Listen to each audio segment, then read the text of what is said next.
जब नदी में सैलाब आता है, बाढ़ आता है, सांप, नेवला और सब तरह का प्राणी एक के डाल पे चढ़ जाता है। लॉ एंड ऑर्डर मैटर, इसके लिए नीतीश जी का नाम था।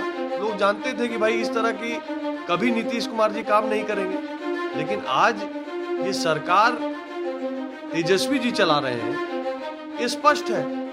नमस्कार, न्यूज़ फोर्नेशन देख रहे हैं और मैं आपके साथ रंजन सिंह। बिहार में महागठबंधन की सरकार बनने के बाद अब जिस प्रकार से प्रधानमंत्री के चेहरे होंगे उसको लेकर अब तैयारियां शुरू कर दी गई है। बता दें आपको कि केसीआर आज राजधानी पटना पहुंचे। इससे पहले भारतीय जनता पार्टी के युवा नेता ऋतुराज सिन्हा ने तंज कसा है और कहा है कि जिस प्रकार से वो पटना आ रहे हैं, जब बाढ़ आता है तो छोटी छोटी जो बिच्छू हैं, ये सांप, ये नेवला हैं, यह एक पेड़ पर चढ़ जाते हैं। ये प्रधानमंत्री का जनसैलाब है और इन लोगों को भी पता है कि 2024 में क्या भी जो जिस तरीके से कहा जाए कि जो रिजल्ट है वो क्या होगा। इस वजह से इन लोगों को एकजुट होने से भी कोई फ़ायदा नहीं है। 24 में भी प्रधानमंत्री नीतीश जिस तरीके से नीतीश कुमार बनने की बात कर रहे हैं तो ये ख्याली पुलाव पका सकते हैं, लेकिन मोदी जी ही प्रधानमंत्री रहेंगे। किस प्रकार से ऋतुराज सिन्हा ने तंज कसा है, जरा सुनिए उनके बयान को।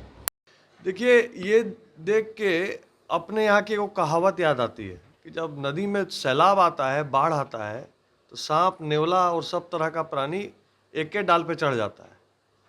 ये मोदी जी का जन समर्थन का सैलाब है। इन सब को दिख रहा है कि 24 में चुनाव का रिजल्ट क्या होने वाला है, मोदी जी की कितनी पॉपुलैरिटी है।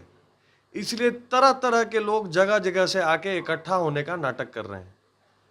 ख्याली पुलाव पकाने में कोई रोक नहीं है, सबकी छूट है देश में कि अपना अपना योजना बना सकते हैं। लेकिन मैं एक बात ज़रूर कहूँगा कि ये कौन लोग हैं। तेलंगाना में जो हाल के चुनाव हुए हैं, केसीआर जी बाई इलेक्शन हारे हैं। म्युनिसिपल कॉरपोरेशन का चुनाव हैदराबाद में हुआ, 90 सीट से 50 सीट पे उतर के आ गए। आधा सीट लगभग हो गया केसीआर के पार्टी का। ऐसे लोग अब बिहार में आके मोदी जी के खिलाफ जो है गठजोड़ बनाने के प्रयास में है। अरे भाई, जिनका अपने अपने प्रदेश में जनाधार घट रहा है, ठीक उसी तरह जैसा नीतीश बाबू का बिहार में घट रहा है, केसीआर का उसी प्रकार तेलंगाना में घट रहा है। ये लोग इकट्ठा होकर अगर सोच रहे हैं कि 24 में कोई बड़ी तैयारी मोदी जी के खिलाफ कर पाएंगे, तो ये उनके ख्याली पुलाव है। सर्वप्रथम ये सोचना चाहिए कि नीतीश कुमार जी कितना सीट लड़ेंगे लोकसभा का, और उसमें से कितना सीट निकाल पाएगी जेडीयू।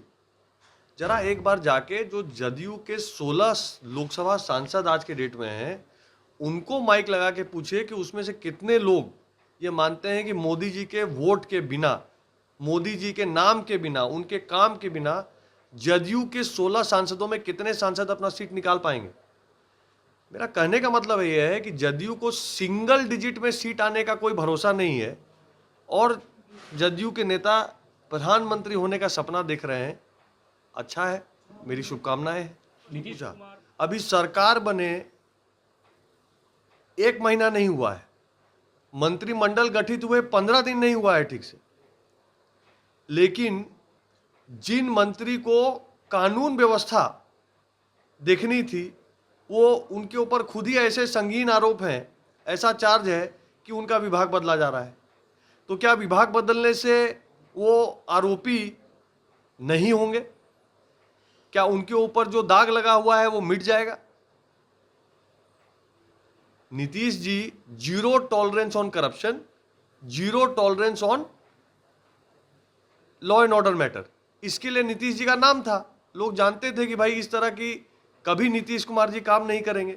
लेकिन आज ये सरकार तेजस्वी जी चला रहे हैं, ये स्पष्ट है। उनके चुने हुए लोग मंत्री बनते हैं और नीतीश जी अब उसके मंत्री विभाग बदल कर एक जस्टिफिकेशन देने का प्रयास कर रहे हैं, जिसका कोई फायदा नहीं। अमित शाह बिहार आने वाले हैं, इसको लेकर क्या कुछ तैयारी है? देखिए, हमारे राष्ट्रीय उसी क्रम में माननीय गृह मंत्री अमित भाई शाह जी का कार्यक्रम बिहार के लिए लगा है। 23 और 24 को वो बिहार की धरती पर रहेंगे और हमने कार्यकर्ताओं से, पदाधिकारियों से चर्चा भी करेंगे, साथ में जनता से भी संवाद उनका होगा। और मुझे लगता है कि अमित शाह जी के पटना आने से हमारे कार्यकर्ताओं को ऊर्जा मिली थी पिछले बार भी, और अमित भाई अब जो है किशनगंज पूर्णिया आ रहे हैं, तो उससे और डबल एनर्जी हमारे कार्यकर्ताओं को आपने मिलेगी। तेलंगाना में बाई इलेक्शन की चर्चा की, बिहार में भी 2 सीटों पर बाई इलेक्शन होने वाले हैं। बीजेपी अब अकेली है बिहार में। देखिए, बीजेपी अकेली नहीं है, एक बीजेपी सब पे भारी पड़ेगी। चुनाव आने दीजिए, चुनाव के परिणाम का इंतजार करिए। जनता इस बात को देख चुकी है कि किस तरह से जनादेश का अपमान हुआ है। 2020 के चुनाव में जनता ने एनडीए की सरकार बनाने के लिए वोट दिया था, भारतीय जनता पार्टी को सिंगल लार्जेस्ट पार्टी बनाया था। जनता के आदेश का पालन ना करते हुए बैकडोर से आपने सरकार को बदलने का काम किया है। जनता का इसको लेके बहुत आक्रोश है और वो आपको बाई इलेक्शन में दिखेगा। युवराज जी, एक सवाल। हमको जनता ने इसलिए चुन के भेजा है, हमको इसलिए जनता का समर्थन है कि जनता मानती है कि भाजपा के नेता, भाजपा के कार्यकर्ता हमेशा सच्चाई के लिए और सही चीज के लिए खड़े होंगे। कार्तिकेय जी के लिए हम लोगों ने पहले भी बात उठाई थी और उसी का रिजल्ट है कि नीतीश जी को अपना निर्णय बदलना पड़ रहा है। जितनी बार वो चुप करेंगे उतनी बार हम आवाज उठाएंगे और हम देखेंगे कि वो बिहार की जनता के साथ नाइंसाफी ना करे और सरकार ठीक से चले। उन्होंने कमिटमेंट किया है कि बिहार की जनता को उन्होंने 10 लाख सरकारी रोजगार देंगे। हम इस बात के इंतजार में हैं कि 10 लाख सरकारी रोजगार वो कब देते हैं। हम उनका बहुत स्वागत करेंगे, उनको आग्रह करेंगे कि जल्द से जल्द फैसला करें। पहला कैबिनेट मीटिंग हो गया, फिर भी तेजस्वी जी ने इसका काम नहीं किया है अभी तक।